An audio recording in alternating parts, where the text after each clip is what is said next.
আমেরিকার সাথে আমাদের একটা বাণিজ্য চুক্তি হয়েছে, এটা আপনারা সবাই জানেন। এই বাণিজ্য চুক্তিটা ঠিকমতো যেন বাস্তবায়ন হয়, কিন্তু এই বাণিজ্য চুক্তিতে কিন্তু নানা ধরনের ইস্যু আছে। সেখানে এনভায়রনমেন্টের ইস্যু আছে, এগ্রিকালচার ইস্যু আছে, তারপরে আপনার কৃষিপণ্য কেনার ইস্যু আছে, এরকম অনেকগুলো ইস্যু আছে। তো ওনারা বিভিন্ন মন্ত্রণালয় যাচ্ছে যেন এগুলির সুষ্ঠু বাস্তবায়ন হয়। আমাদের এখানে যেটা আসছে সেটা হলো আমাদের এনভায়রনমেন্টের সামনে দুই একটা ইস্যু আছে, বাট এখানে আমাদের খাদ্য সচিব ছিল, আমাদের কৃষি সচিব ছিল, তো কীভাবে বাস্তবায়ন করবে এগুলি নিয়ে কথা হচ্ছে। এনভায়রনমেন্টের ইস্যু আছে যেন আমরা স্ট্রিক্টলি আমাদের যে এনভায়রনমেন্টাল লগুলো আছে, এনভায়রনমেন্ট ইমপ্রুভ করার জন্য এই লগুলো যেন ঠিকমতো আমাদের দেশে বাস্তবায়ন করে, কারণ না হলে এনভায়রনমেন্ট আরও ডিগ্রেডেড যদি হয়, এটা হয়তো উদ্দেশ্য হইতে পারে যে যে মানে আমরা তো ওয়ার্ল্ড ওয়ারতে একটা অ্যাগ্রিমেন্ট আছেই, আমাদের পলিউশন কমানো বলেন, গ্রিন হাউস গ্যাস কমানো বলেন। তো জাস্ট এই ওটা নিয়ে বেশি কথা হয়নি, কথা হচ্ছে ওনারা বাংলাদেশকে সাথে বাণিজ্যিক সম্পর্ক আরও বাড়াতে চায়। আমার তো পক্ষে বিপক্ষে বলার কিছু নাই, একটা বাণিজ্য চুক্তি হয়েছে, সরকার সাইন করছে, আগের সরকার হোক পরের সরকার হোক। এখন যদি কোনো পার্টিকুলার ইস্যুতে যদি কোনো মিনিস্ট্রি যদি কোনো ইস্যু রেজ করে, তাহলে সেটা উচিত হবে আমাদের পররাষ্ট্র মন্ত্রণালয়ের মাধ্যমে সেই ইস্যুগুলো ওনাদের সাথে টেক আপ করা। এটা তো আমরা তো কিছু করতে পারছি। দেখেন, আমি আগে বলছি যে সম বা অসম এটা তো আমাদের চিন্তা করার বিষয় না। আমরা চিন্তা করব আমাদের মন্ত্রণালয়ের সাথে যেই দুই তিনটা ক্লজ আছে সেটার ভিতরে আমি কোনো অসম কিছু দেখি না। ওইটা আমরাও চাচ্ছি যে যেটা ওনারাও চাচ্ছে যে এনভায়রনমেন্ট রিলেটেড লগুলো আরও মানে যেন ভালোভাবে বাস্তবায়ন করা হয়। এই তো আমাদের এখানে অসম কিছু নাই, অন্য মন্ত্রণালয় বলতে পারো অসম কী আছে। আর তাছাড়া ভাই যে কোনো দেশে তো চাইবে আমাদের দেশে বেশি বিক্রি করতে, আমরাও তো চাই, তাই না? হ্যাঁ, আমরা তো 5 থেকে 6 বিলিয়ন ডলার গার্মেন্ট এক্সপোর্ট করি, আমাদের one of the big buyer. তো ওনারা বলতেই পারে যে আপনারা আমাদের হুইট বেশি কিনেন, আমাদের মেইজ বেশি কিনেন, সেটার সাথে আবার একটা দামের সম্পর্ক আছে।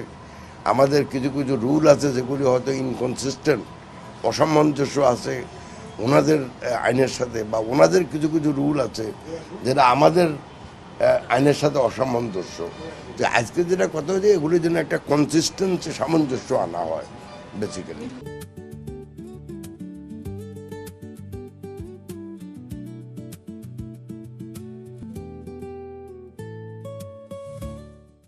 আমাদের অফিসিয়ালি আমি তো চুক্তিটাই এখনো আমরা পাইনি, এটা তো আমরা এমনি ওয়েবসাইট থেকে নিচ্ছি। নিশ্চয় আমাদের সরকার সেটা চিন্তা করতেছে, কিন্তু এই ব্যাপারে তো আমি একজন ক্যাবিনেট সদস্য হিসাবে তো মন্তব্য করতে পারবো না। দেখেন, যখন আমরা পরিবেশ এনভায়রনমেন্ট বুঝাই সেখানে অনেকগুলো ইস্যু আছে। পলিউশন একটা ইস্যু, যেটা আপনি বললেন, পলিউশন একটা ইস্যু, বা বায়োডাইভার্সিটি জীব বৈচিত্র্য রক্ষা, বা এটা একটা ইস্যু। তারপরে ক্লাইমেট চেঞ্জ একটা ইস্যু। তারপরে আমরা যদি ইভেন আমাদের নদী নালাগুলার রক্ষণ বলেন, সেটাও কিন্তু পরিবেশের সাথে জড়িত। এগুলি সব তো একদিনে ঠিক করা যাবে না। আমাদের মন্ত্রণালয় থেকে প্রত্যেকটা ইস্যুতে আমরা একটা ইন্ডিকেটর ঠিক করতেছি, এটা একটা বেস লাইনও বানানো হয়েছে। আমরা চেষ্টা করব যে বেস লাইন আছে ধরুন 1 বছর আগে, তার থেকে দিন দিন যেন আমরা ইমপ্রুভ করতে পারি। যেমন পলিউশন যদি আপনাকে কন্ট্রোল করতে, একটা ওয়েস্ট ম্যানেজমেন্ট একটা বড় ইস্যু আছে। যদি আপনি নগরভিত্তিক পলিউশনটা ধরেন, এখানে ওয়েস্ট ম্যানেজমেন্ট একটা বড় ইস্যু আছে। এই যে এসপিএম, যেটা এই যে ধুলাবালি একটা বড় ইস্যু আছে।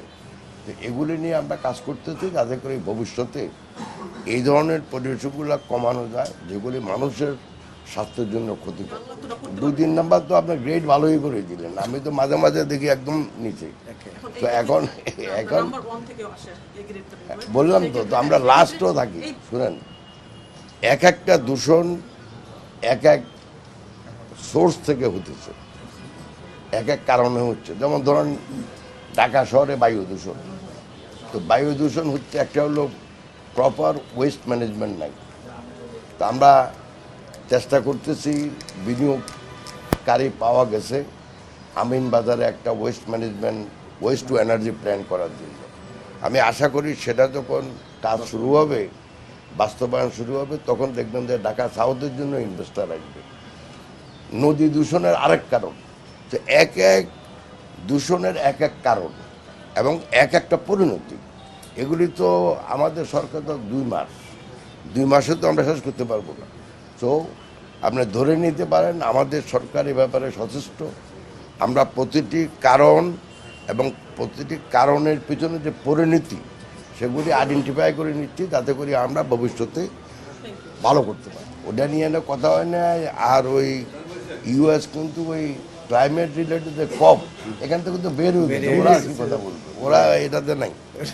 কপ থেকে তো বেরিয়ে ওকে ওকে।